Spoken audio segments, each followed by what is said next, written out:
2014 में उन्होंने कहा था कि देश बिकने नहीं दूंगा। 2024 में आते आते बोलने लगे भैंस बिकने नहीं दूंगा। जिस कैंडिडेट को लेकर खड़े हैं आप मंच पर, उन्होंने आपके देश का सबसे बड़ा झूठा बताया था। आप कृपया मंच से बताइएगा कि आप झूठे हैं या ये झूठ बोल रहे थे।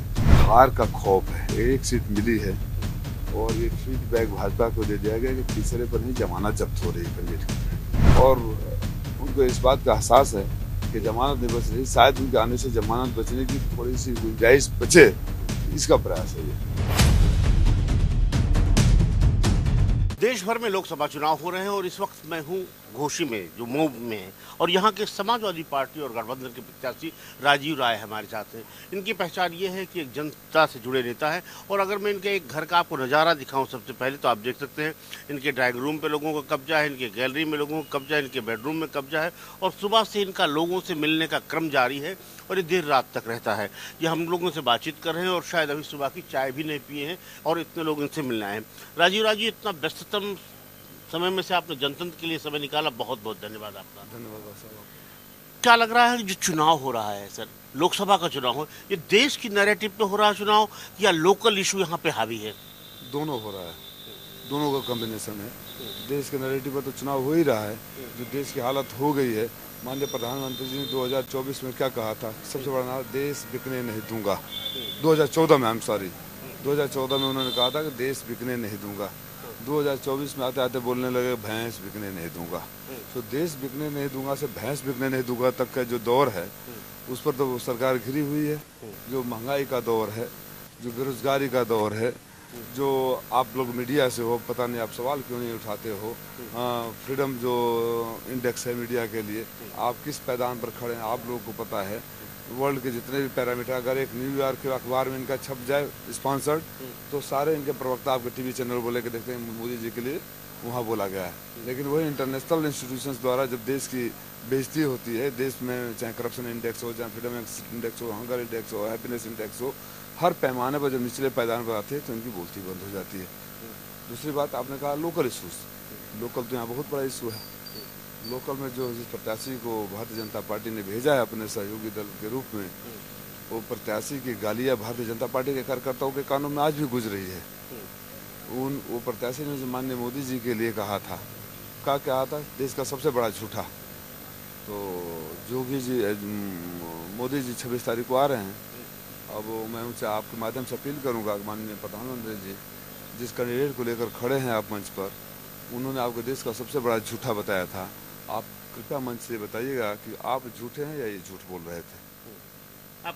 अच्छा सर, ये आपको क्या लग रहा है कि क्यों इतनी अहम सीट है? प्रधानमंत्री का कार्यक्रम लग रहा है, तमाम वीआईपी लोगों का कार्यक्रम लग रहा है, तो बीजेपी के लिए क्या ये प्रतिष्ठा की बात है? और ये माना जाता है यहाँ से पूर्वांचल का एक दिशा दशा तय होती है, इस सीट, ये बैरोमीटर है। देखिए, ये हार का खौफ है, एक सीट मिली है और ये फीडबैक भाजपा को दे दिया गया कि तीसरे पर नहीं जमानत जब्त हो रही है कैंडिडेट की।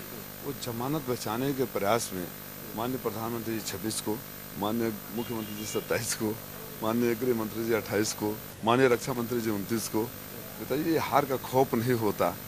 और सबसे बड़ी बात है आपको कि माननीय प्रधानमंत्री जी को भी ये पता है कि इस उम्मीदवार के नाम पर वहाँ भारतीय जनता पार्टी के कार्यकर्ता भी इकट्ठा नहीं होंगे।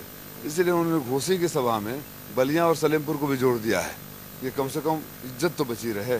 तो प्रधानमंत्री जी अपनी इज्जत बचाने के लिए यहाँ आ रहे हैं और उनको इस बात का एहसास है कि जमानत नहीं बच रही, शायद उनके आने से जमानत बचने की थोड़ी सी गुंजाइश बचे, इसका प्रयास है ये। तो आपको कह रहे हो जीत के लिए जमानत बचाने के लिए आ रहे हैं? स्वाभाविक रूप से क्या है इनका ये, इसी लोकसभा सीट पर जब 2019 में वो उनकी छड़ी लड़ी थी तो सिर्फ 39,000 वोट मिली थी, यही तो है। अच्छा, ये तो आप मानेंगे ना कि प्रधानमंत्री का चेहरा देश में एक चेहरा है, विश्वसनीय चेहरा है, और उन्हीं के चेहरे के नाम पे चुनाव लड़ा जा रहा है। देखिए, 14 और 24 में बहुत फर्क हो चुका है। 14 में नो डाउट उन्होंने अपनी क्रेडिबिलिटी बनाई थी अपने वादों से, अपने वचनों से, अपनी बातों से। लेकिन जैसे जैसे अब अच्छे दिन तो आए नहीं, 15 लाख रुपये आए नहीं, 2 करोड़ रोजगार मिले नहीं, गरीबी दूर हुई नहीं, अपराध के बारे में आपको पता ही है। तो 24 तक आते आते उनको मंगलसूत्र और भैंस तक आ गए। तो अब क्रेडिबिलिटी की सवाल इसमें कहाँ खड़ा होता बताइए। अगर रहती भारतीय जनता पार्टी से माननीय अटल बिहारी वाजपेयी, स्वर्गीय अटल बिहारी वाजपेयी भी प्रधानमंत्री रहते। और आपको पता है कि मैं जनेश्वर मिश्रा का सिस्टम, अगर 3 नेताओं के मैं वीडियो आज भी देखता हूँ यूट्यूब पर सीखने के लिए, तो उसमें एक स्वर्गीय चंद्रशेखर जी, स्वर्गीय जनेश्वर मिश्रा और अटल बिहारी वाजपेयी भी। लेकिन कहाँ की भाषा और कहाँ तक आगे। आप दोनों लोगों का खाली भाषा सुन लीजिएगा तो हताशा, निराशा, फ्रस्ट्रेशन, एब्सोल्यूट पावर जो प्राइम मिनिस्टर ने एंजॉय किया है, उन्होंने कभी कल्पना नहीं किया था कि 400 पार का नारा देने वाली पार्टी का ये हाल हो जाएगा कि बनारस की सीट बचाने के लिए संघर्ष करना पड़ेगा। अच्छा, आपको लगता है सर कि 400 पार का नारा है, वो कह रहे हैं क्योंकि हमने काम किया है, गरीबों को आवास दिया है, वो ये सम्मान निधि दी है, शौचालय दिया है, राशन पहुंचाया है घर घर, तो ये तो इसी के बिहाफ पे वो कह रहे हैं कि इसी का बल है जिस पे हम कह रहे हैं हम 400 पार होंगे। अब आपको एक कहानी सुना देता हूँ। घर घर राशन दिया, राशन 2 रुपया 1 रुपया किलो पहले भी मिलता था, आपने 5 किलो अनाज फ्री कर दिया, आपने 50, 60, 100 रुपये की सब्सिडी दे दी। ये गुजरात मॉडल गरीबों का खून कैसे चूसते हैं उसका मैं ज्वलंत उदाहरण दे रहा हूँ। आपने 100 रुपये का अनाज दे दिया, 200 रुपये का झोले में अपना फोटो मुस्कुराते हुए गरीब के घर, गरीब का मजाक उड़ाते हुए उनके किचन में पहुँचा दिया। उसी महीने में आप गैस के सिलेंडर से उज्ज्वला योजना आपने शुरू किया था, सब्सिडी हटाकर 400 का सिलेंडर 1200 रुपया का कर दिया, 800 रुपया। एक परिवार में 5 या 6 लोग होते हैं, इधर मिनिमम एवरेज है, तो 6 लोगों का राशन लेने के लिए 6 आधार कार्ड, 6 आधार कार्ड के लिए 6 मोबाइल लिंक होना चाहिए।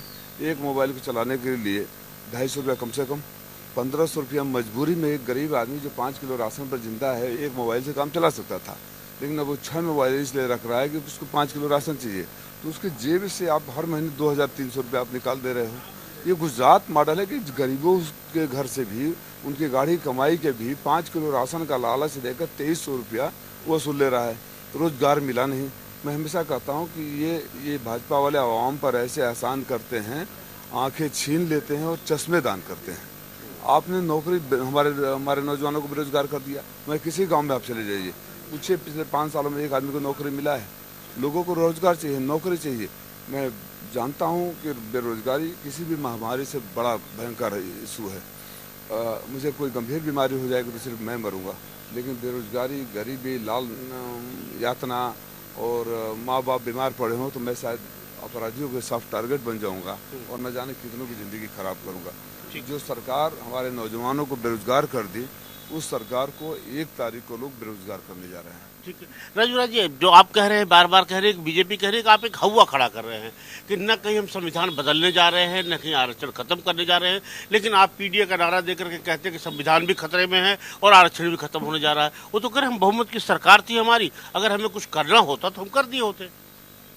उस बहुमत की सरकार पर संविधान बदल सकता था? 2/3 मेजोरिटी चाहिए ना, कब थी इनकी कि बदल दे होते? और ये संविधान बदलने के बाद विपक्ष ने तो शुरू नहीं किया। इनके मंत्री गुजरात से लेके यूपी तक, इनके मंत्री और विधायक, सारी सांसद मंचों पर खड़ा, कभी अयोध्या का सांसद जो चुनाव लड़ा, अयोध्या का सांसद खड़ा होकर बोला कि 400 पार आएगा, हम संविधान बदल देंगे, और उन्हीं लोगों का प्रचार करने जाते हैं। आप प्रचार करने जाते हैं जो दुनिया के इतिहास में सबसे बड़ा बलात्कारी हो, 2970 तो उसके क्लिप मिले हैं, रेमन्ना, उसको लेकर प्रचार करने जाते हो और आप चाल चरित्र की बात करते हैं। क्या चरित्र की बात करते हैं? और फिर उसको विदेश भगा देते। कोई यहाँ गैंग रेप करे, मास रेपिस्ट हो, कोई यहाँ देश का पैसा लूट ले, देश का बैंकों को कंगाल कर दे, उसको सुरक्षित आपसे पैसे देकर विदेश भेजा दे। विदेश कोई बस से जाता है क्या? ऑटो से जाता है क्या? आपको भी पता है, इमिग्रेशन पर एक मैसेज भेजो, एक इमिग्रेशन पर मैसेज भेजो, कोई भी होगा तुरंत वहाँ अरेस्ट हो जाएगा। तो ये जो करते हैं आप मतलब क्राइसिस ऑफ क्रेडिबिलिटी माननीय प्रधानमंत्री जी के लिए हो गया है। अब उनकी बातों पर कोई यकीन नहीं करता है, क्योंकि किसी के खाते में 15 लाख नहीं आए, किसी को नौकरी रोजगार नहीं मिले, किसी घर में महंगाई नहीं कम हुई, किसी किसान की आमदनी 2 गुनी नहीं हुई, 700 किसान शहीद हो गए। और फिर इस सरकार को सोचा कि गलत कर दिया। इस सरकार को न तो किसान माफ़ करेंगे, न नौजवान माफ़ करेंगे, न बेरोजगार माफ़ करेंगे, न समाज का कोई वर्ग माफ़ करेगा। इनकी विदाई तय है। ठीक है राजू जी, आपके कई कार्यकर्ताओं से हमारी बात हुई, बड़े उत्साहित थे। वो कह रहे थे कि हमें पूर्वांचल के लिए एक नया कल्पनाथ राय मिल गए हैं। तो क्या क्यों कंपेरिजन करते हैं इनसे? देखिए, अब वो क्यों करते हैं मैं नहीं कहता। यहाँ तो कुछ मंत्री आकर अपने को घोषणा भी कर देते हैं कि मैं दूसरा कल्पनाथ राय हूँ। जहाँ तक राजीव राय का सवाल है, मेरे लिए स्वर्गीय कल्पनाथ राय जी एक प्रेरणा स्रोत हैं, एक आदर्श पुरुष हैं, जिनसे हम सीख कर उनके कामों को आगे बढ़ा सकते हैं। और इसका मूल्यांकन और आकलन जनता करेगी कौन क्या है। मैं उन लोगों में से नहीं हूँ सेल्फ ग्लोरीफाई करने के लिए। जैसे यहाँ सरकारी प्रत्याशी है, बोलता है कि हमारा पिताजी का चेहरा अम्बेडकर से मिलता है, मैं छड़ी लेकर चलता हूँ तो गांधी से मिलता हूँ। और मैं सेल्फ ग्लोरिफिकेशन में यकीन नहीं करता हूँ। ये सही है कि पिछले 10 सालों में घोसी के लोगों को हर सुख दुख में अगर कोई एक चेहरा याद आता है तो राजीव राय याद आता है। और आप सबके चैनलों पर उस समय भी चला था कि कोरोना काल में कैसे मैंने एक यूनिक स्कीम शुरू की थी। जब लॉकडाउन था, कोई बाहर नहीं निकल सकता था, तो जो पुलिस रोक रही थी उसी पुलिस के साथ मिलकर अन्नपूर्णा बैंक बनवाया, पैसे दिए और पुलिस ने सामान पहुँचाना शुरू किया। जो दवाओं के दुकान फ्री कर दिए, मरीजों को भर्ती कराता रहा। तो दौर आता है तो लोग तुलना करने लगते हैं, तुलना करते हैं तो उनको लगता है कि एक व्यक्ति हमेशा उनके बीच में खड़ा रहा। आप आजमगढ़ से शायद कवर करके आ रहे होंगे, जिस 4 लेन पर आप आए ना, वो राजीव राय के लेटर हेड पर बना है। जिस शहर में बैठकर आप मेरा इंटरव्यू कर रहे हैं, ये अंडरग्राउंड केबलिंग अगर इटावा मैनपुरी आजमगढ़ में हुआ तो राजीव राय ने मऊ में भी कराया था। 70% काम होने के बाद बंद कर दिया। जो सबसे बड़ी चीज अगर कवरेज करना चाहेंगे मोहम्मदाबाद से मधुबन का, जो सबसे बड़ी रोड चिड़ियाकोट से है, राजीव राय के लेटर हेड पर बनी है। और इन लोग की बातें एक बगल में कसारा गांव है, एक ही गांव का नाम ले रखता रहता हूं क्योंकि उस गांव का नाम विधानसभा में भी गुजरा। मैंने शिवपाल यादव जी से मैं मांग कराया, वहाँ की सड़कों की हालत ये है। और वहाँ दोनों उप मुख्यमंत्री और यहाँ के तीनों मंत्री जाकर कहे थे बस चुनाव खत्म होने दीजिए, उपचुनाव, यहाँ सड़क बन जाएगी। हमने ऑर्डर पास कर दिया है। ये इनका जिन सड़कों को राजीव राय बनवाए थे उनकी लिपा पोती भी नहीं करा पाई। ठीक है राजीव जी, क्या वोट चुनाव में प्रशासन एक चुनौती है? वैसे आप मुकाबला करते रहते हैं, इसी घर पे इनकम टैक्स की रेड पड़ी थी और आप लंबे समय से मुकाबला करते रहे, तो क्या आपको लगता है कि प्रशासन एक चुनौती है? देखिए, मुझे लगता है कि प्रशासनिक अधिकारियों को भी इस बात का आभास हो गया है कि सरकार जाने वाली है। और देखिए, इस सरकार ने चाहे प्रशासनिक अधिकारी हो, चाहे व्यापारी हो, चाहे किसान हो, चाहे नौजवान हो, हर आदमी को केवल यातना ही दिया है। तो अभी तक मैं झूठ नहीं बोलूँगा। अब माननीय प्रधानमंत्री जी आ रहे हैं, मुख्यमंत्री आ रहे हैं, रक्षा मंत्री, उसके बाद उनके बदल जाए। अभी तक मुझे यहाँ के प्रशासन से कोई शिकायत नहीं है। ऑन द रिकॉर्ड में जाने देना चाहता हूँ, जिस दिन शिकायत होगी, जिस दिन उनका रुख बदलेगा, राजीव राय को आपको जानते हैं, राजीव राय को बहुत अच्छे से जानते हैं। राजीव राय के पास डर को भी आने में डर लगता है। जिस बुलंदी से मुकाबला कर रहा हूँ भारत सरकार का, उसी बुलंदी से मुकाबला इनका भी कर लूँगा। अच्छा, आपको लगता है सर इस चुनाव में आपके लिए सबसे बड़ी चुनौती क्या है? मेरे लिए चुनौती यहाँ की है कि जो 10 सालों में हमारे बेरोजगार नौजवानों की फौज खड़ी हो गई है, उनको मैं कैसे आगे बढ़ाऊँ, क्योंकि मैं मानता हूँ कि बेरोजगारी महामारी से भी भयंकर होती है। मैंने प्लान ऑफ एक्शन तैयार किया। यहाँ हमारे बहुत मेरिटोरियस स्टूडेंट हैं, लेकिन गरीबी ऐसी है। मैं तो आप एकेडमिशियन हूँ बेसिकली, आप जानते हैं। मैंने सोचा है कि सबसे पहले यहाँ बाहर से प्रोफेसर लाकर कोचिंग सेंटर शुरू करूँगा, जिसका पैसा मैं दूँगा, कि यहाँ के जो मेरिटोरियस स्टूडेंट्स हैं वो भी कुछ उनको सुविधा मिले। दिल्ली और इलाहाबाद, लखनऊ में मिलता है। और 2, 4, 5 भी IAS PCS हो जाएंगे तो बहुत बड़ा मोटिवेशन होगा। सेकंड रैंक में मैंने उन लोगों के लिए ट्रेनिंग शुरू करूँगा जो सेकंड कैटेगरी के बैंकिंग हुए, रेलवे में की नौकरी चाहते हैं। तीसरे पर मैं फौज और IPS रिटायर्ड अफसर्स ले आऊँगा जो फिजिकल ट्रेनिंग देंगे फोर्सेस में जाने के लिए, और साथ रिटन टेस्ट भी देंगे। तो अगर बलिया से और आजमगढ़ से 100 लोग जाएंगे तो मेरे यहाँ से 1000 लोग भर्ती होंगे। चौथे पे वोकेशनल और स्किल ट्रेनिंग देकर यहाँ के बेरोजगार नौजवानों को रोजगार उपलब्ध कराऊंगा।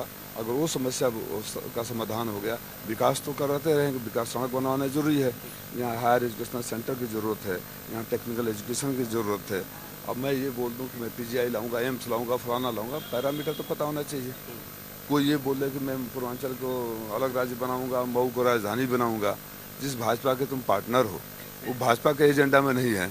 एक सीट ले दे के बने हो, चांद तारे तोड़ कराने की बात करते हो। मैं रियलिस्टिक बातें करता हूँ। आप अपने चैनल पर इसको रिकॉर्ड करिएगा।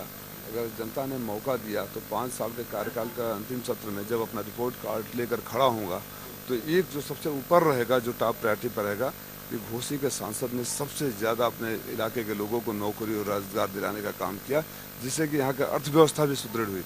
जब बच्चे कमाने लगेंगे तो घर के लोगों को पेइंग कैपेसिटी भी बढ़ेगी, वो बाहर भी जाएंगे तो दुकानदारों को फायदा होगा। यहाँ के व्यापारियों से पूछे, सारे यहाँ के व्यापार संघ, उद्योग व्यापार मंडल, स्वर्णकार संघ, सारे मुझे बुलाए थे। सबने अपनी पीड़ा कही थी। पहली बार ऐसा हुआ कि व्यापारियों का बड़ा समूह सिर्फ राजीव राय के साथ खड़ा है। उनको बोला मुझे ये भी नहीं लेना देना। कुछ लोगों ने बोला, मैं बेबाकी से बोल दूँ कि हमें पार्टी से भी लेना देना नहीं, हमें राजीव राय चाहिए अगर घोसी को बचाना है तो मैंने लोगों के दिलों में वो जगह तो बनाई है, लोगों के मन में वो भरोसा तो बनाया है। जिम्मेदारी मेरी बनती है कि भरोसा कायम रहे। ठीक है। अच्छा, एक चीज़ ये है कि जब आप बातचीत करते हैं तो आप भाषणों में आपके निकल जाता है कि पूरे पूर्वांचल की आप चिंता करते हैं, तो आपको लगता है कि पूर्वांचल के विकास के साथ ही मऊ का विकास होगा, अगल बगल के जो क्षेत्र हैं वो विकसित होंगे, तो वो एक समग्रता में ही विकास को आप देखते हैं? देखिए, बहुत क्लोजली कनेक्टेड है हम। एक गांव उधर बलिया है तो इधर ये है, आप आइसोलेट करके नहीं कर सकते। और दुर्भाग्य है पूर्वांचल का कि पूर्वांचल सबसे ज़्यादा सीटें देती रही। कुछ भौगोलिक स्थिति भी ऐसी है, मैं झूठ नहीं बोलूँगा, अगर कोई बड़ा इंडस्ट्रियल हब बनाना चाहे तो सबसे बड़ी चैलेंज जो आएगा कि रॉ मटेरियल आपको बाहर से ले आना पड़ेगा और फिर मार्केट में भेजने के लिए भी वहाँ ले जाना पड़ेगा, लॉजिस्टिक का कास्ट ज़्यादा पड़ जाएगा। इसलिए मैंने आइडेंटिफाई किया है ये पूर्वांचल किसी राज्य से कम नहीं है। मेरी दवाएँ बाहर से क्यों आए, बाहर से दवाएँ क्यों हैं? मैं यहाँ फार्मास्यूटिकल इंडस्ट्रीज क्रिएट करूँगा, यहाँ की इकॉनमी बढ़ेगी और यहाँ के बच्चों को नौकरी भी मिलेगा, रोजगार भी मिलेगा। पूर्वांचल का विकास हुए बिना यूपी का विकास नहीं होगा और फिर देश का विकास नहीं होगा। पूर्वांचल मेरी प्राथमिकता पर है और मौका मिलेगा तो मैं एहसास कराऊंगा कि विकास कैसे होता है। मैंने दुनिया के आधे से अधिक देशों में घूम चुका हूँ, गरीब से गरीब मुल्क में गया और अमीर से अमीर मुल्क में गया। मैं ज़िंदगी में, आपको यकीन हो या ना हो, अयाशी करने नहीं जाता, आज तक सादा पान भी नहीं खाया हूँ, दारू और शराब तो बहुत दूर की बात है। ज़िंदगी में एक अंडा नहीं खाया हूँ आज तक। मैं जाता हूँ क्योंकि मन में रहता है कि मैं जाकर देखूँ वहाँ एजुकेशन का सिस्टम क्या है, वहाँ छोटे छोटे उद्योग कैसे चल रहे हैं, वहाँ की इकॉनमी कैसे ग्रोथ कर रही है। सब ब्लूप्रिंट है, बस तलाश है एक मौके की जो जनता के आशीर्वाद से अगर मिल गया तो मैं साबित करूँगा। ठीक, एक आखिरी सवाल है कि क्या आपको या आपके दल को इस बात की चिंता है कि जो मतदान का प्रतिशत कम हो रहा है, ये आपके लिए एक चिंता का विषय है? और आपको लगता है कि क्यों ये ऐसा हो रहा है? क्या लोगों में नाराजगी है, निराशा है? जो भारतीय जनता पार्टी समर्थक वोट हैं या तो बाहर नहीं निकल रहे हैं या कम मिल रहे हैं, हमारा वोट परसेंटेज तो बढ़ेगा। चिंता इस बात की है कि पहली बार चुनाव आयोग, और आप तो, मैं आपको लगभग 20 सालों से जानता हूँ, आपकी रिपोर्टिंग में भी कभी आपने ऐसा अनुभव नहीं किया होगा कि 10 दिन 12 दिन बाद 5%, 7%, 8% वोट बढ़ा के और रिवाइज्ड पोलिंग परसेंटेज दिखाए। इसकी तो मतलब तत्काल इस पर सुप्रीम कोर्ट को संज्ञान लेकर सारे उनके डेटा सीज करने चाहिए। ये कौन सा खेल है? इस पर तो आपके प्रेस काउंसिल का भी मैं स्टेटमेंट पढ़ रहा था, रिटायर्ड चीफ इलेक्शन कमिश्नर का भी मैं स्टेटमेंट पढ़ रहा था। अगर प्रेस को ये ताजुब लग रहा है, आम जनता को ताजुब लग रहा है, रिटायर्ड चुनाव आयुक्त को अगर ताजुब इस पर हो रहा है, तो सरकार और सुप्रीम कोर्ट, सरकार की जवाबदेही बनती है। ये बहुत बड़ा गंभीर मुद्दा है। चूँकि मैं अपने लोकसभा चुनाव में व्यस्त हूँ, मैं कभी किसी मीडिया के डिबेट पर नहीं जा पा रहा हूँ। मैं चाहूँगा कि मेरा नेतृत्व और विपक्ष से सारे पार्टी के नेतृत्व इसको धरना दे और पूछें, इसकी मांगे, वो देखें कि क्यों बढ़ा, कैसे बढ़ा। और 12 दिन कैसे लग जाते हैं, ईवीएम पर होता है, वहीं पोल वोट काउंट हो जाता है। ये तो प्राइमरी का बच्चा बता देगा कि इतने ईवीएम में इतना वोट मल्टीप्लाई बाई इतना तो इतना वोट हो गया, ये तो प्राइमरी का बच्चा बता देगा। और चुनाव आयोग को 12 दिन 13 दिन लग रहा है, तो ऐसे निकम्मे चुनाव आयोग को तुरंत बर्खास्त करना चाहिए। अगर 12-13 दिन उनको गुणा भाग करने में लग जा रहा है तो वो किस लायक हैं? तो आपको लगता है कि इसमें कुछ खेला हो रहा है? ये तो जब आपके प्रेस काउंसिल ने कहा, मैं तो विपक्ष में हूँ, चुनाव लड़ रहा हूँ, तो आप मेरे हर बयान को कुछ कह सकते हैं। लेकिन जब आपके प्रेस काउंसिल, आप प्रेस से हो, आपके प्रेस काउंसिल ने कहा कि ये डाउट क्रिएट कर रहा है, तो इसमें डाउट न करने की गुंजाइश बचती है क्या? तो आपको लगता है ये भी एक मुद्दा है? मुद्दा होना चाहिए। और मैं दुखी हूँ कि विपक्ष की पार्टी, इंक्लूडिंग माई पार्टी, मैं अपने राष्ट्रीय अध्यक्ष से भी निवेदन किया हूँ, प्रोफेसर से हमारी बात हुई, शायद कल परसों गए भी थे चुनाव आयोग में वो, लेकिन सामूहिक रूप से बहुत बड़े पैमाने पर इसका विरोध करना चाहिए और जांच करना चाहिए और सफाई मांगनी चाहिए। बहुत बहुत धन्यवाद। ये थे राजीव राय, जिनकी यह पहचान है कि जब भी बात करते किसी लोकल मुद्दे पर ज़्यादा बात करते नहीं हैं, किसी व्यक्तिगत नेता पर टिप्पणी करते नहीं हैं। इनके पास एक पूरे क्षेत्र का, प्रदेश का ब्लूप्रिंट है और अगर इन्हें मौका मिला तो निश्चित तौर पर ऐसा लगता है कि क्षेत्र का विकास अवश्य होगा। कैमरामैन वाहिद के साथ अखिलेश मिश्र, जनतंत्र टीवी, घोषी। 2014 में उन्होंने कहा था कि देश बिकने नहीं दूंगा। 2024 में आते आते बोलने लगे भैंस बिकने नहीं दूंगा। जिस कैंडिडेट को लेकर खड़े हैं आप मंच पर, उन्होंने आपके देश का सबसे बड़ा झूठा बताया था। आप कृपया मंच से बताइएगा कि आप झूठे हैं या ये झूठ बोल रहे थे। हार का खौफ है, एक सीट मिली है और ये फीडबैक भाजपा को दे दिया गया कि तीसरे पर ही जमानत जब्त हो रही है कैंडिडेट, और उनको इस बात का एहसास है कि जमानत नहीं बच रही, शायद उनके आने से जमानत बचने की थोड़ी सी गुंजाइश बचे, इसका प्रयास है ये।